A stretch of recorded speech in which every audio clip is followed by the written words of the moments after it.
Welcome to part 1 of our Landfill Mountains read-along. So we're going to be reading the prologue and chapter 1 today. So this is the Landfill Mountains by me. Somewhere, a field of crops turns yellow and dies. A wheat mill is lost to flooding. Bovine corpses lie slack across dry earth, patched with receding grass. The systems that depend on this food fail. Prices rise, economies crash, entire cities starve. The people hear of potential aid, potential war, potential further disaster. Then the broadcast stops and the signals fall away and they hear nothing more. The earth is thrown away, hitting the inside of the bin and dragging the black bag down with it. Or tell it differently. Despite his lover's protests, the prince begins to chop away at the first of many trees. He will clear this forest and build a city upon the land, the greatest city the world has ever seen. So that was the prologue. Welcome to everyone who's just joined. And now we're going to move on to reading chapter 1 of the Landfill Mountains. 1. It's your fault we live here. Joe regretted the words as soon as they came out. His father, David, did not reply. He just stood there, looking hurt. The guilt that swelled up in Joe was heightened by how close together they were. He could see every line of David's weary face, from the greasy hair on his forehead to the slight sag on his cheeks. In their cramped home, there was no way for Joe to step back. The shack's wood-panelled walls warped inwards like a closing hand, pressing father and his 16-year-old son together. The ceiling was low and made of sheet metal, which grew so hot in the daytime that if Joe stood up straight, it burned a welt across his scalp.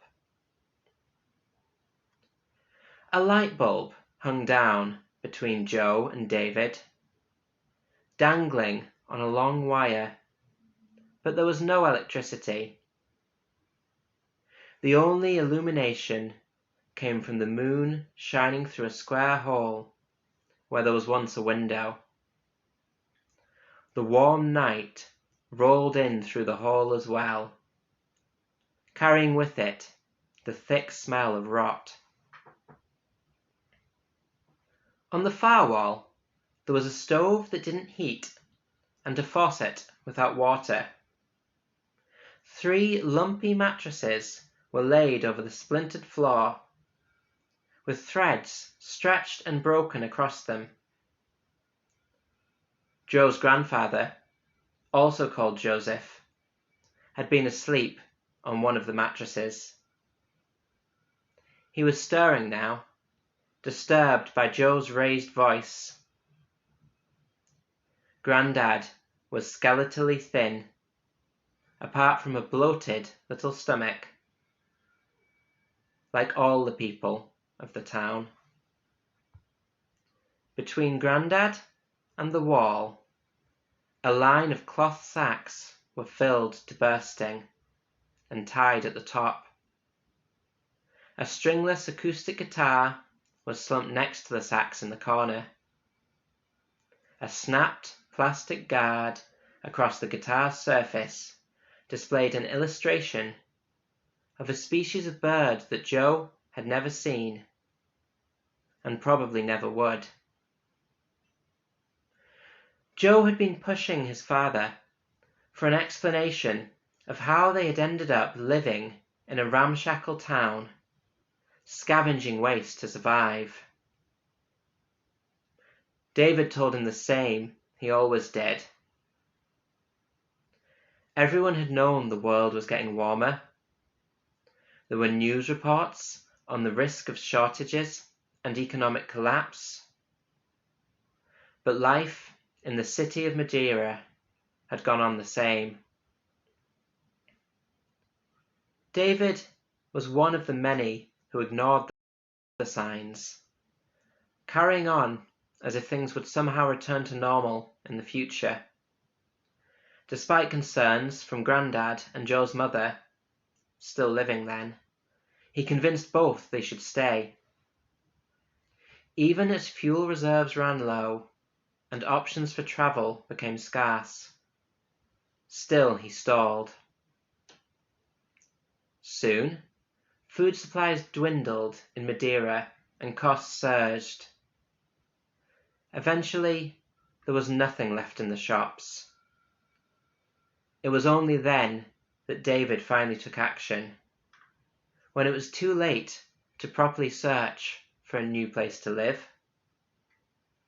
He lifted Joe in his arms, and their family walked out of the city with thousands of others who'd let everything slip away. From there, they'd walked for miles till they'd found this place that was once used to dispose of the city's waste. It was a fitting place for them to end up. It's just difficult knowing how life was in the city before everything, Joe said, reluctantly trying to take the sting out of his previous words. David nodded. He looked as sad and as broken as the guitar in the corner. I could tell you about the city, Grandad murmured, sitting up on his mattress and scratching sleepily at his beard. Everyone called Madeira the city now, as if it was the only one that had ever existed. About what it is and how it came to be.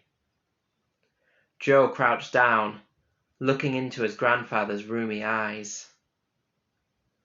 Another time, Grandad. Sorry I woke you. Grandad relaxed down again, then spoke muffled on his side. You raised your voice before. Don't forget the tale of the man who shouted often, and the man who whispered only once. I won't, Joe said. I remember all your stories, and I remember which man the people listened to. Grandad murmured assent, closing his eyes. Joe and David waited as the old man drifted back to sleep, the only sound his wheezing breath. Once his grandfather was asleep, Joe went to the shack's window hole.